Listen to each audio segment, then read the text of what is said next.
Hi everyone. Now last week I showed you a batch of photo transfers that I did using my Gelli plate. This week we're going to slow it down and break it down step by step on how you do this process. I'm going to try not to speed anything up so that you get a really good understanding of how this is done. Okay, so the very first step to doing a Gelli pad photo transfer is pick a photo. And then you need to manipulate that photo. So the first thing we're going to do here is we're going to need to eliminate our background. And so that's eliminating what I don't want right there. So that gets me down a good bit. The next thing we want to do is we want to change this to be black and white. So I'm going to come over here and I'm going to ask to make it a black and white high contrast picture. And then we're going to go into some more adjustments. And hope you can see this, but we want to turn the contrast up. We want to turn the saturation up. And we want to turn the highlights up. And that's going to give us the best possible outcome. Now, if you think you're losing something, like I'm losing a good bit of this ball, but that's okay. I can probably save that later. You don't have to put, everything all that way, but the darker you get your image, the better. So you can play around with your settings till you, are happy with what you got there. See, if I put the exposure down a little bit, I get my ball back. Okay, so there's our picture. So we want to save that. Okay, so there's my picture. Now, the next thing I do is I print this. Now, it's very important that you note that you have to print it twice, not just once. So we're going to send it to the laser printer. And if you're smart, you're going to get your pen and you're going to go over to your laser printer and you're going to put a little X in the bottom corner of your paper so you know which way it feeds. And that way we can come up here and say that I am going to put this as a portrait. I'm going to set my photo size to 8x10 because that's what my thing, and then I always say shrink to fit to make sure I'm getting the whole image. Okay, then once you have your settings, so I have it in portrait. If you have a way on your printer to tell it to give you better quality, I would pick that. You want to make sure you're doing a plain paper. You don't want a glossy paper. And we're going to print it. And then we're immediately going to start setting up to print it a second time. So make sure all your settings are exactly identical to the first time you printed it. If your, the thing isn't going to automatically save those settings. So here's my first printing. And you'll see there's my little X down in the corner there. And we're going to put it back in the printer with the X in the same spot. Just make sure you print correctly over top of the previous printing. And we're going to print it a second time. And if you're still not happy, you can go for a third time, but each time it degrades just a little bit as far as getting, it's just slightly off a bit. But that gave me my picture. Now I'm going to do a few more pictures really quick while you guys are on pause, and then we'll be ready to move on to show the next step. Okay, now we're ready to move on to our next step. So we have our gel pad. I've got a secondary gel pad off to the side here to help coat my brayer in paint for when I'm later on want to put it over the transfer, and I don't want to be too rough on my transfer. I've got my picture all ready. And the first step is to put your paint that you're going to transfer. Now you can use any color you want. You don't have to use black. You can use light color, you can use dark color, whatever color you want to pull your transfer with is fine.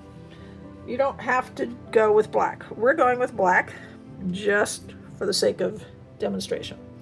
So you're going to put some paint down. And we're going to roll this out.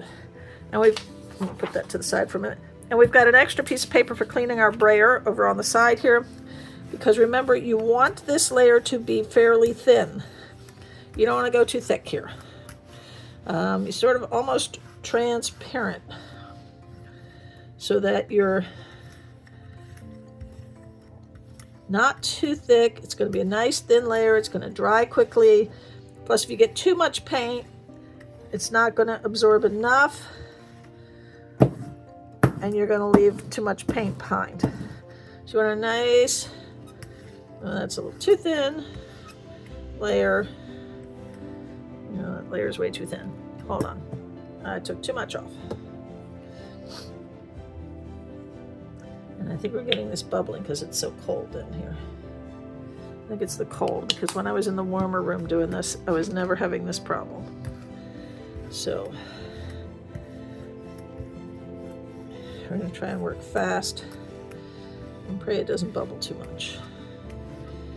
I tried to get a little warmer here. You cannot heat, mind you, you don't want to put heat on your gel pad. Don't hit it with your hair dryer or something to warm it up. They say the best way to warm it up is just to keep putting stuff on and pulling and putting on. So once you get your nice thin layer, you're going to place your picture, and then again, you don't want to press too hard. You don't want it down here too long. Minimum press, pull. You can see, there we go, we got our transfer. Now you can play with your transfer a bit. So, is there any place where you didn't pick up nice, like over here on the side? So you may want to try and take that off. Is there stuff you're not seeing? Like, I think I lost one of his arms. I don't remember. Oh no, I guess it's down over here. You're just not seeing the hand. So we're going to paint on this a bit. If you want to paint on it, you can. You don't have to leave it the way it is. You can add a little something. So I'm going to get some blue paint. So I'm going to use that to perk up the ball here a bit.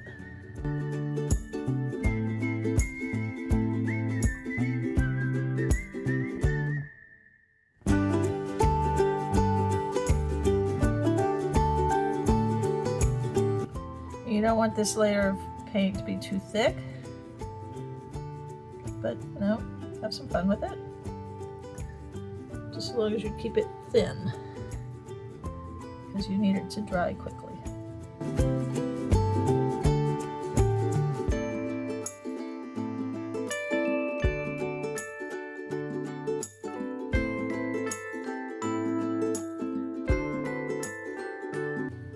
Add a little gold into the shirt here.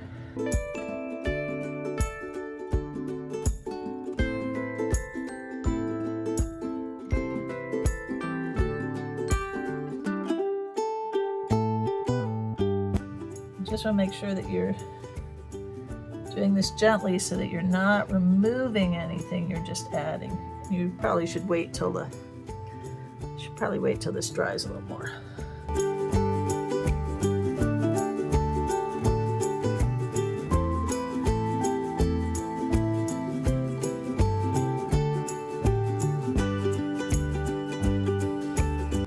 We can define some of those lines that sort of got lost.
the nice thing about this is you can take as long as you want, really. I mean, you won't be here all day, but you can take your time.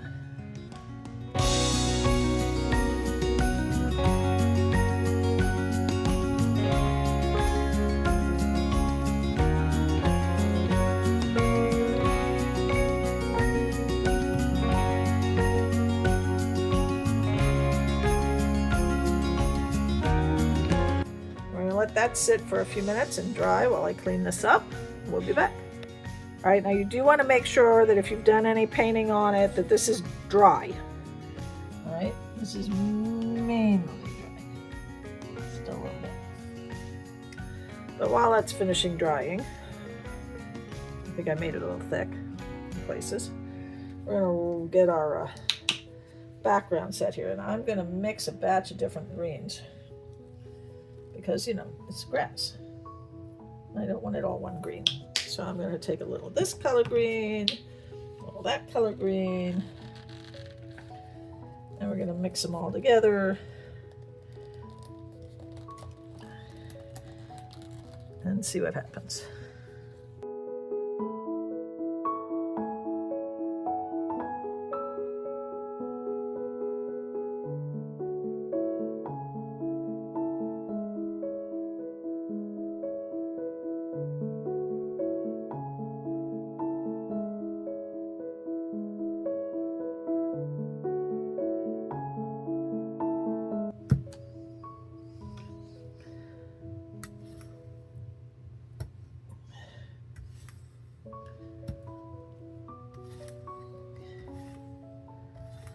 I don't want to get too crazed here because I want to get it on. And then the minute you get your backing on, you want to immediately get your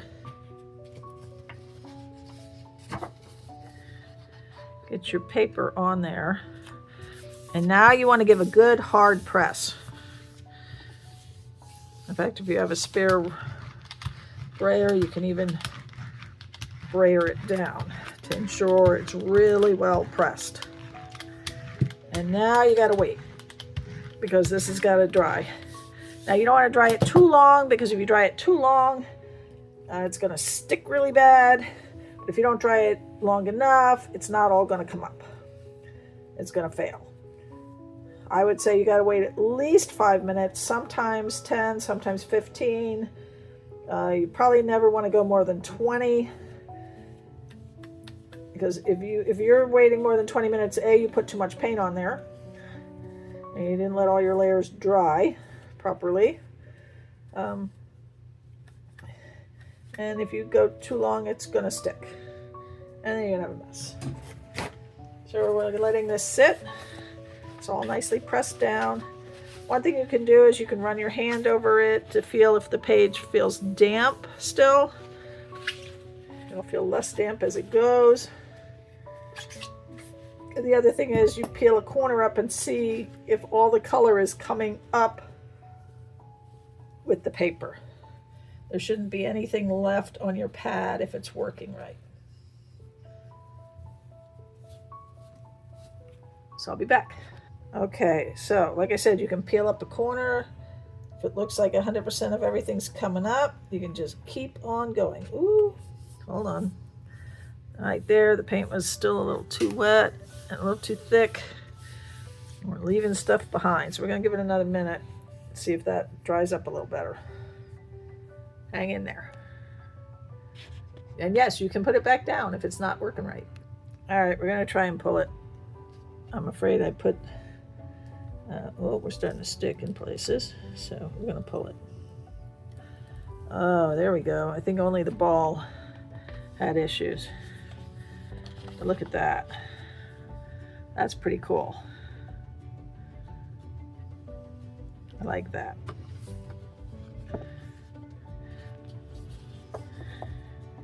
So that's how you do it.